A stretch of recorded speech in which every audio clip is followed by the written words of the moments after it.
Corona संकट की वजह से इस वक्त कच्चे तेल की डिमांड आधे से ज्यादा कम हो गई है। कच्चे तेल को बाजार में कोई पूछ नहीं रहा। हालात यहाँ तक आ गए हैं कि पिछले दिनों अमेरिकी बाजार में कच्चे तेल का भाव निगेटिव में चला गया। तब भी आपको दिल्ली के बाजार में पेट्रोल जहाँ 71.26 रुपए प्रति लीटर तो डीजल 69.39 रुपए प्रति लीटर मिल रहा था। तो अब सवाल ये उठता है कि दुनिया भर के बाजार में कच्चे तेल की कीमत पानी से भी कम हो गई है, तो हमें पेट्रोल और डीजल इतना महंगा क्यों मिल रहा है? इसकी असल वजह कच्चे तेल पर लगने वाले टैक्स है। कच्चे तेल की कीमत से ज्यादा भारत में इस पर टैक्स लाद दिए गए हैं। कोरोना संकट की वजह से एक बार फिर मोदी सरकार ने पेट्रोल और डीजल पर एक्साइज ड्यूटी बढ़ा दी है। पेट्रोल पर 10 रुपए प्रति लीटर जबकि डीजल पर 13 रुपए प्रति लीटर एक्साइज ड्यूटी बढ़ाई गई है। हालांकि इस बढ़ी हुई एक्साइज ड्यूटी का आम जनता की जेब पर फर्क नहीं पड़ेगा, क्योंकि कीमतों में बढ़ोतरी की भरपाई तेल कंपनियां खुद करेंगी और पेट्रोल डीजल की रिटेल कीमत पहले जैसी ही रहेगी। हालांकि इस बढ़ोतरी से केंद्र के राजस्व में भारी इजाफा होगा और दुनिया में कच्चे तेल की कीमतों में आई कमी का फायदा जनता को नहीं मिल पाएगा। भारत अपनी जरूरत का 85% कच्चा तेल आयात करता है। जाहिर है कि यदि विदेशी बाजार में कच्चा तेल महंगा होता तो घरेलू बाजार में पेट्रोल डीजल महंगा होगा और कच्चा तेल सस्ता होता तो पेट्रोलियम उत्पाद सस्ता होता है, तो ये सस्ता होगा। लेकिन अभी ऐसा दिख नहीं रहा है। यहाँ आपको पेट्रोल और डीजल के अर्थशास्त्र को समझने की जरूरत है। जब जब कच्चा तेल सस्ता हुआ है, सरकार ने एक्साइज ड्यूटी बढ़ाकर अपना खजाना भरा है। नवंबर 2014 से जनवरी 2016 के बीच केंद्र सरकार ने 9 बार एक्साइज ड्यूटी बढ़ाई और सिर्फ एक बार राहत दी।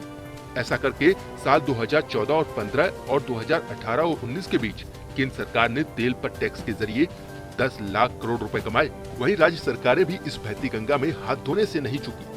पेट्रोल डीजल पर वैट ने उन्हें मालामाल कर दिया। साल 2014 और 15 में जहां वैट के रूप में 1,30,000 करोड़ रुपए मिले, तो वहीं 2017 और 18 में ये बढ़कर 1,80,000 करोड़ रुपए हो गया।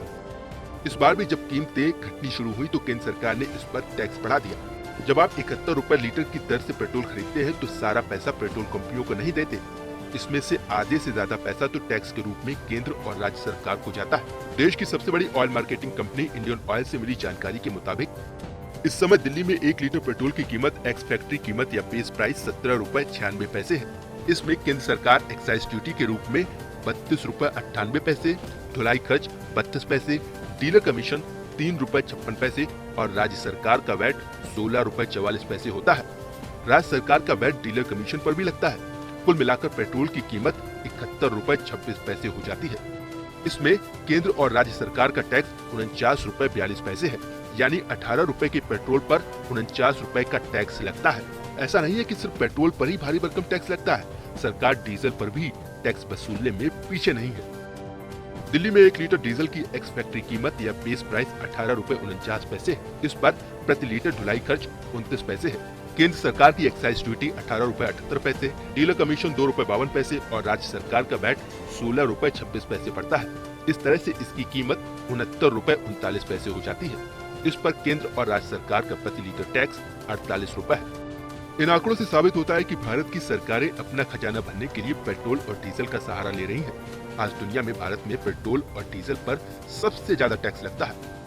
अमेरिका में तेल पर 19% टैक्स लगता है, जबकि कनाडा में 33%, जापान में 47%, जर्मनी में 63% टैक्स पेट्रोल और डीजल पर लगता है। लेकिन भारत में पेट्रोल और डीजल पर 69.3% टैक्स लगता है।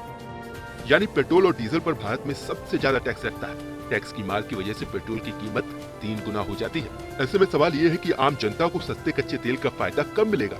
इस बार कोरोना के नाम पर, कभी इंफ्रा के नाम पर पेट्रोल डीजल पर टैक्स बढ़ता रहता है। जब कच्चे तेल की कीमत गिरती है तो सरकार अपना खजाना भरने की जुगत लगा लेती है, लेकिन आम आदमी की जेब कब भरेगी? ये वो सवाल है जिसका इंतजार पूरा देश कर रहा है।